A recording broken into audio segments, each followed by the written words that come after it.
ధ్యానించము. ఈ శరీరము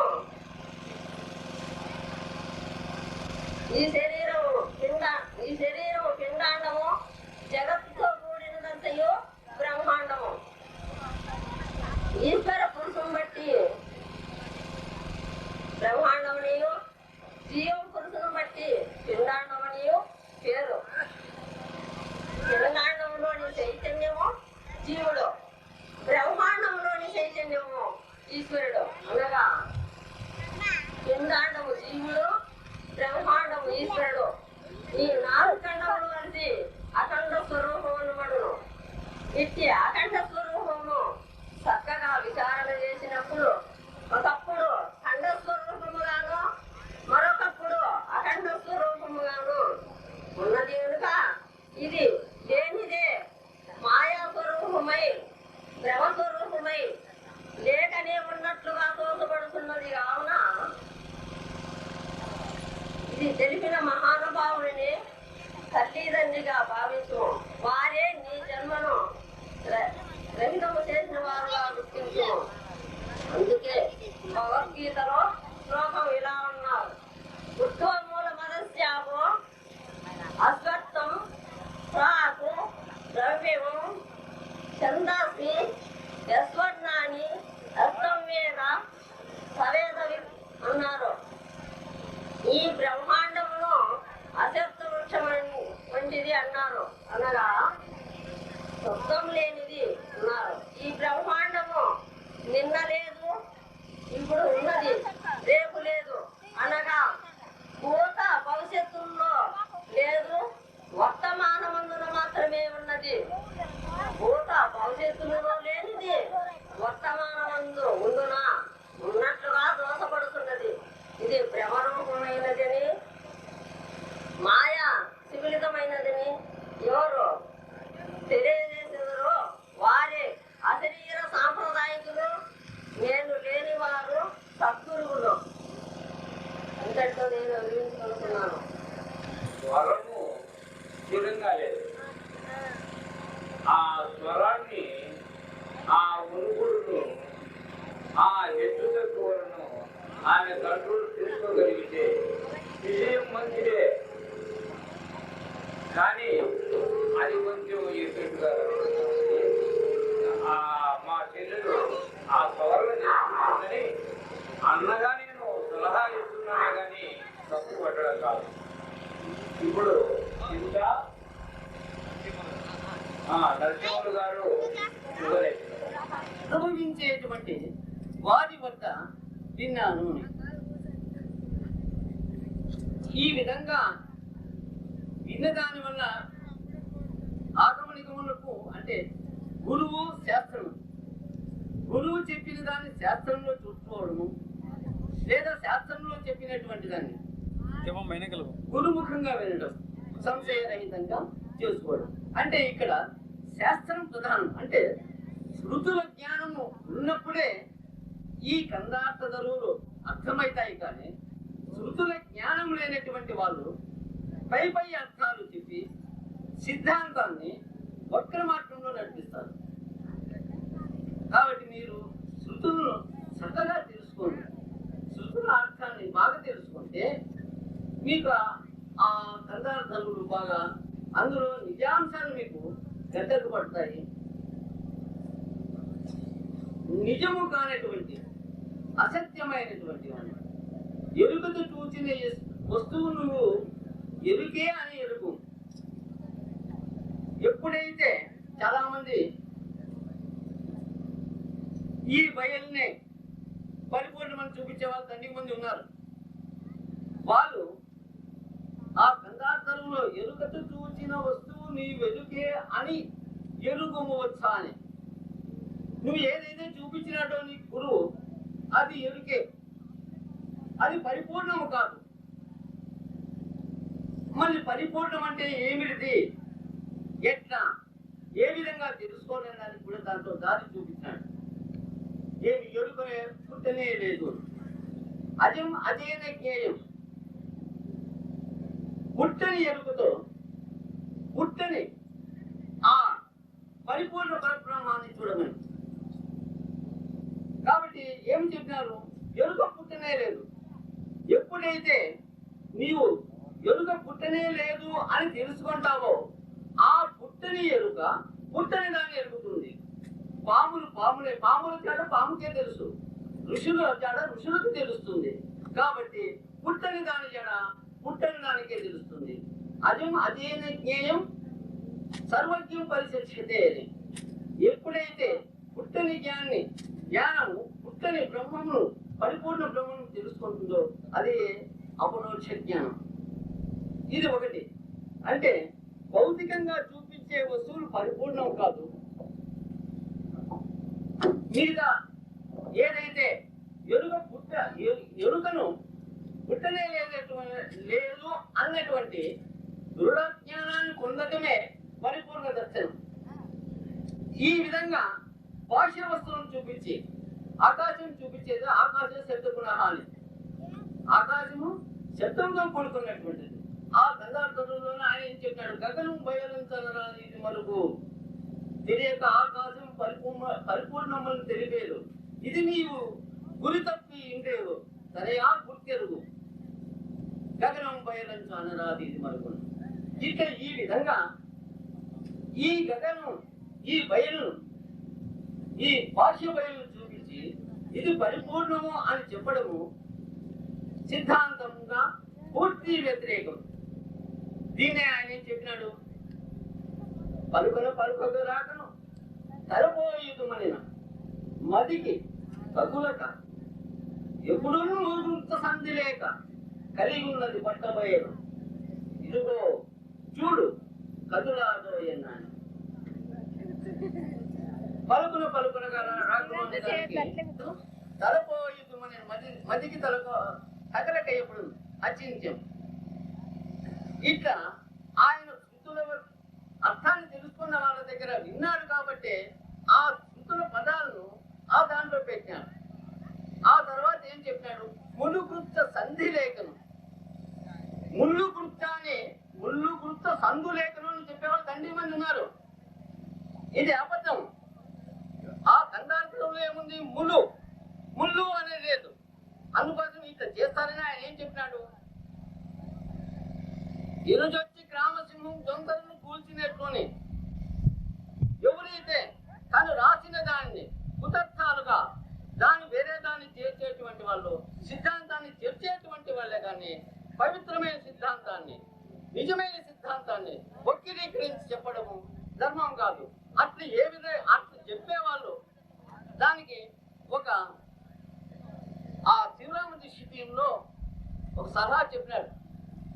ఎందుకంటే ఆయన శివరామజీ శిబిరంలో కూడా ఆయన పూర్తిగా ఏ విధంగా దీనికి ఆ గ్రంథానికి ఏవి ఆధారాలుగా తీసుకునేటువంటి నేను రాసిన 2-3 ప్రకటనలు గ్రంథాలు అవి ఎక్కడెక్కడి నుంచి వచ్చినాయి, ఎక్కడెక్కడ ఇది ఆ దాంట్లో ఏం చెప్తాడు?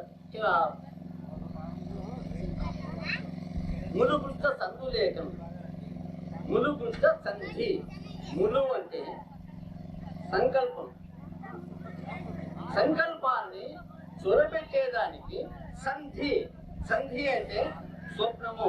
3 అవస్థల్లో వేదంలో స్వప్నము అని పిలుస్తారు. అట్లా సంకల్పానికి వచ్చేదానికి అవకాశం లేని అవస్థలు. సంకల్పం ఉన్నప్పుడే అవస్థలు ఉంటాయి. సంకల్పం లేకపోతే అవస్థలు లేవు. కాబట్టి ములుకృత సంధులేఖనం. సంధిలేఖనం కలిగి ఉన్నది అంటే అంతటా వ్యాపించి ఉన్నది. అట్లా త్రికాలాతీతమై ఎప్పుడు త్రివిధావస్థలకు అతీతమై సంకల్పానికి దుర్పాటు లేక ఎప్పుడు అంటే సదా కలిగి ఉన్నదంటే వ్యాపించి ఉన్నది. ఇదిగో చూడు, ఇదిగో తెలుసుకో. చూడు అంటే చూడడం కాదు. వేదాంతంలో చూడు అంటే తెలుసుకోమని అర్థం. ఇదిగో ఈ విధంగా ఉంది అని తెలుసుకోవాలి. ఆ దానికి ఏం చేస్తాడు? తెలుసుకో. ఇది చూడు అనే దానికి ఆయన మీరు కందార్థరు పీఠికల్లో చదివింటారు. ఆయన కందార్థరుడికి ఏది ఆధారము అని దానికి 4 పూర్వ సమాజంలో ఉంది.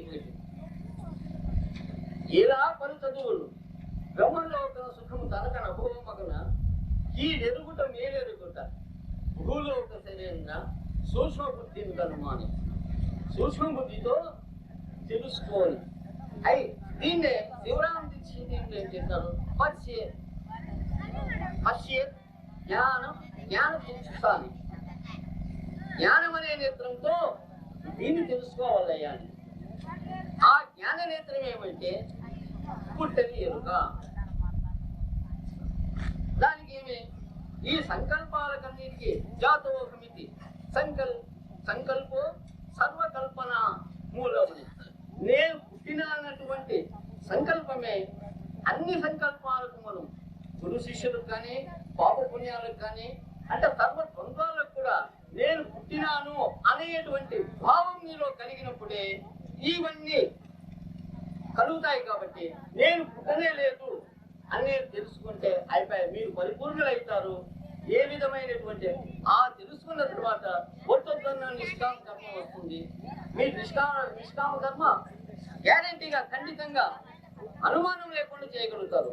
కాబట్టి ఇప్పటికైనా కానీ తప్పుతో తొక్కుకోకుండా శివరామ దీక్షితీయము కందార్థ తరువుల్లో నిజాంశాలుగా తీసుకొని ఆ రెండింటికి శిష్యులు పోటీ చేస్తా అంటే వాళ్ళు కడతేరుతారు. కానీ ఇటువంటి బయలు చూపించి ఊరికే చెడగొట్టకూడదని నేను గురువులైనటువంటి వారికి ఈ విధంగా చెప్పేటువంటి వారికి మరీ ప్రార్థిస్తూ ఇంతటితో నిర్మిస్తున్నాను.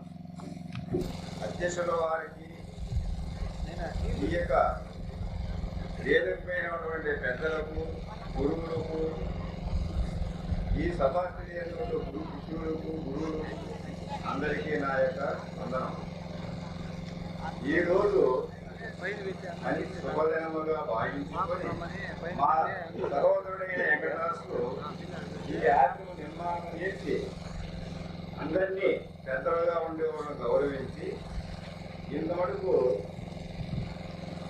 ఈ యొక్క అచల ఆశ్రమంలో మా గురుదేవులైన పూర్ణానంద పుల్లయ్యారు యొక్క ఆధ్వర్యంలో అనంతపురం, కడప, చిత్తూరు జిల్లా మదనపల్లి, అదే చిత్తూరు జిల్లా పైపాల్యము, ధర్మారం తాలూకా అయిన ఈ యొక్క ఆశ్రమములుగా నిర్మాణం చేసినటువంటి వాళ్ళు అయినారు. ఈ పూర్ణానంద పుల్లయ్యారు యొక్క చిత్రంలోనే అయిన మాకుడుగా అందరికీ సంతోషము. దానికి తక్కువ టైం ఇచ్చినారు. మేము కొంతవరకు చెప్పాము. పౌరులంతా పెద్దగా ఉండేవాళ్ళంతా చెప్పినారు, గురువులు చెప్పినారు.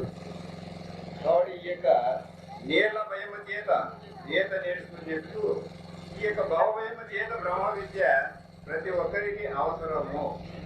ఎందుకు అంటే నీళ్ళతో పడితే మునిగిపోతాము అని చెప్పి మన పెద్దలు మనకు ఈత నేర్పించినట్టు ఈ యొక్క భావభయమ చేత అంటే సావడము పుట్టడము అనేటువంటి ఈ భావభయమును రక్షించుకునే కోసరము ఈ బ్రహ్మ విద్య కోసము పెద్దలను ఆశ్రయించి అందరూ తెలుసుకోవాల్సిన అవసరమే. కాబట్టి 84 జీవరాశుల్లో మానవ జన్మ శ్రేష్టమైనది అని మన పెద్దలు చెప్పినారు. ఇప్పుడు మానవ జన్మ శ్రేష్టము ఎప్పుడు అవుతుంది అనగా తన్ను తను విచారించుకొని తనకంటే వేరుగా ఉన్నటువంటి దైవత్వాన్ని గుర్తిరిగినప్పుడే మానవ జన్మ శ్రేష్టమైంది. కానీ ఎట్లయితే మానవ జన్మ శ్రేష్టంగా ఆ ఉండవండి జంతువులకు మనకు పెద్ద తేడా లేదు.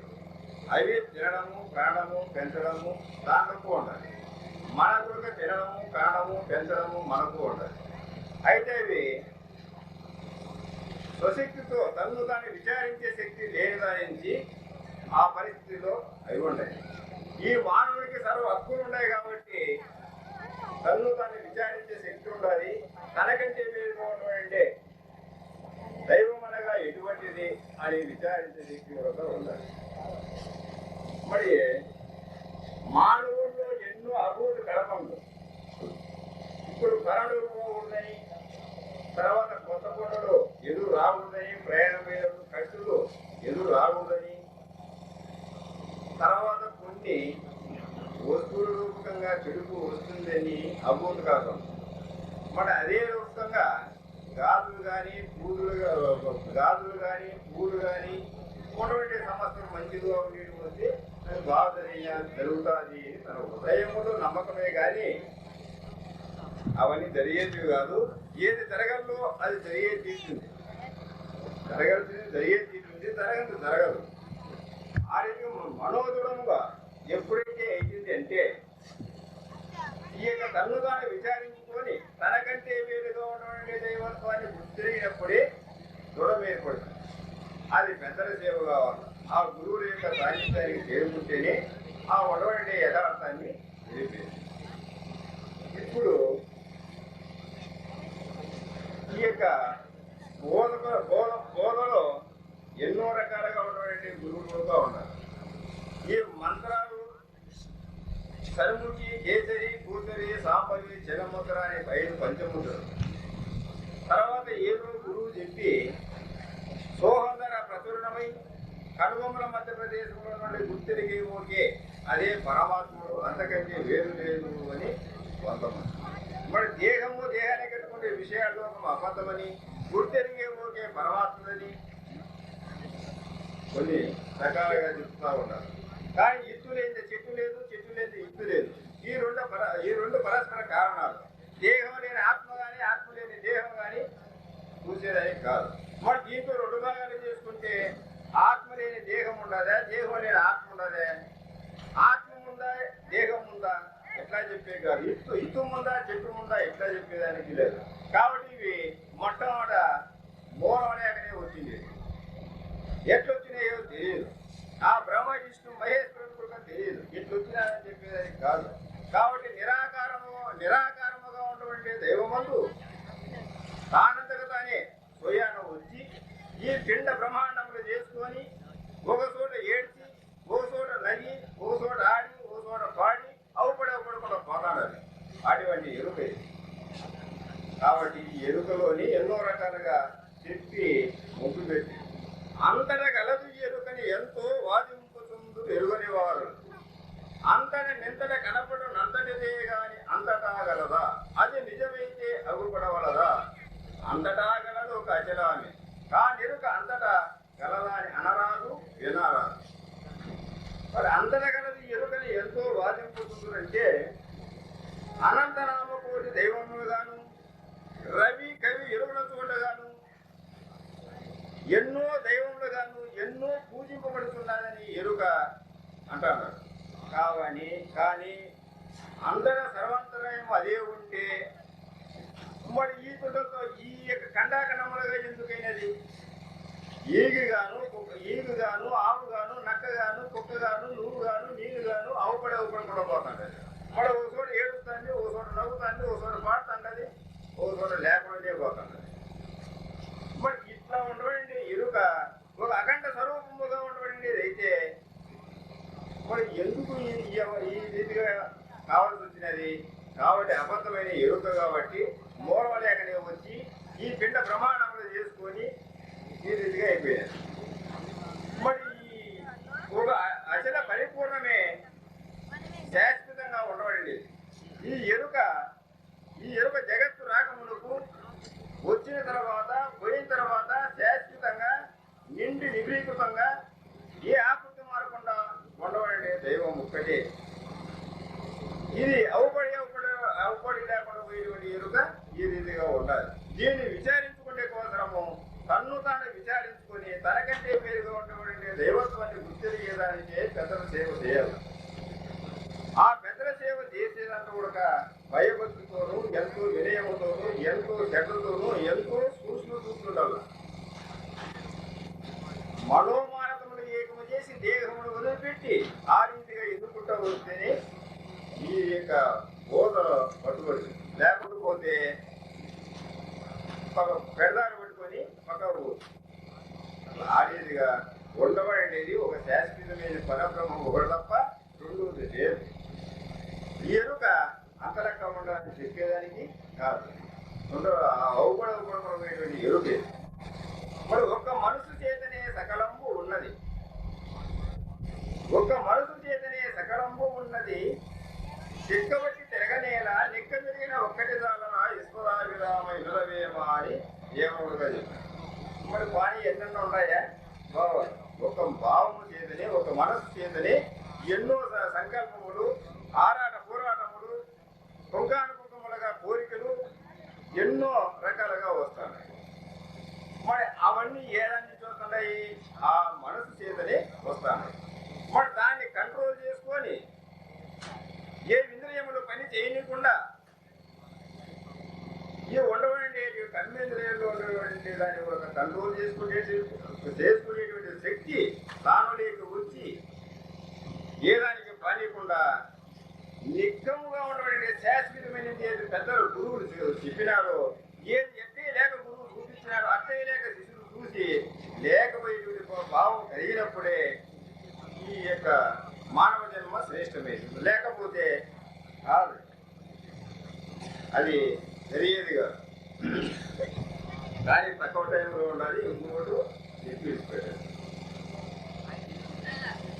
చూపించ సూపరా అని, చూపించ సూపరా అని చూపించి దాన్ని నీ వండ చూసినావు కదా, చూపించ సూచని ఈ నేపథ్య తరచబోకు, ఇదే గురుబోధ.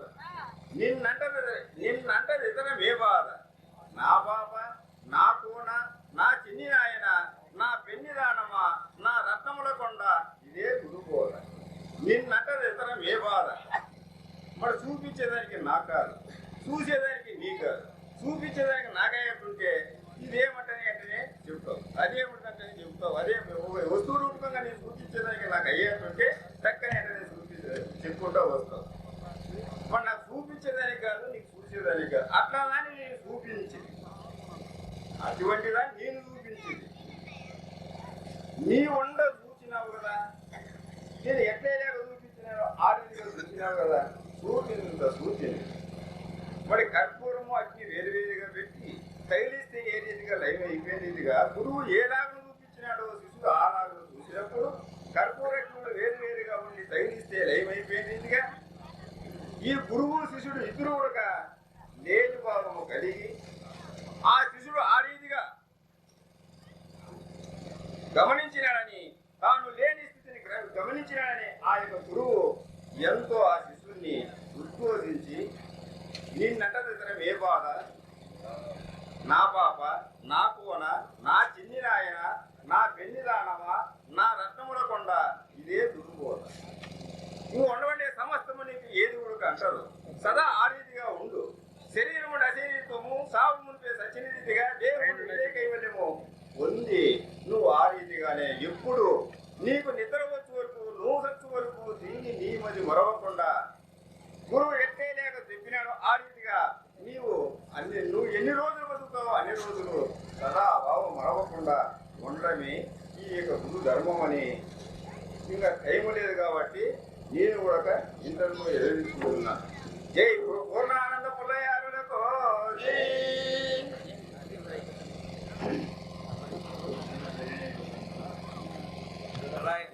వారు ఉపన్యసిస్తారు.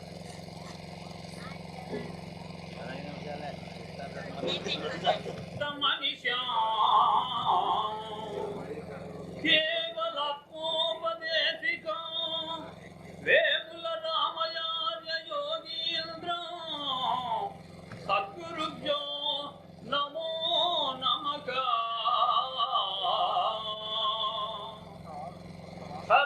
క్షరాక్షరమతీతం చ అచల పూర్ణోపదేశికా పూర్ణానంద పుల్లయార్య యోగీంద్ర సద్గురుభ్యో నమో నమః.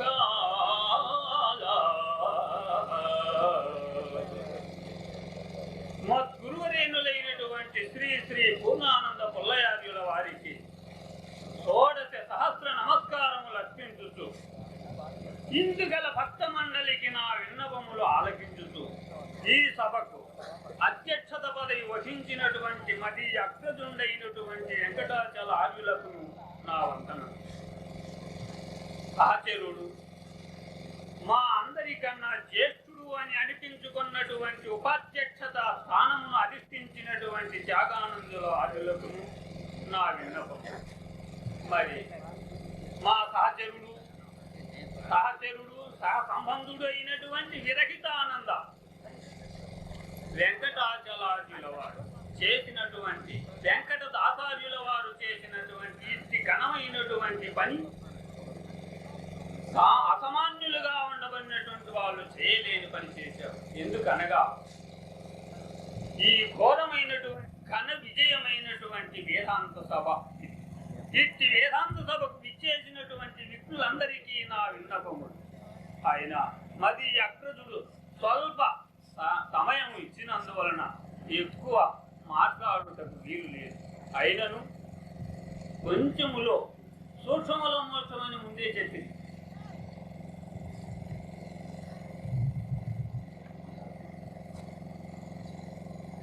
ఎరుక ప్రమదల్పు శిష్యుని పరితాపము మంటినట్టి పండితుడెతడో గురుడతడే కాని గురువులే గురువులమని పొట్ట కొరకు కొనిగే వారెల్లా వారికి బోధ తెలియుట కల్లా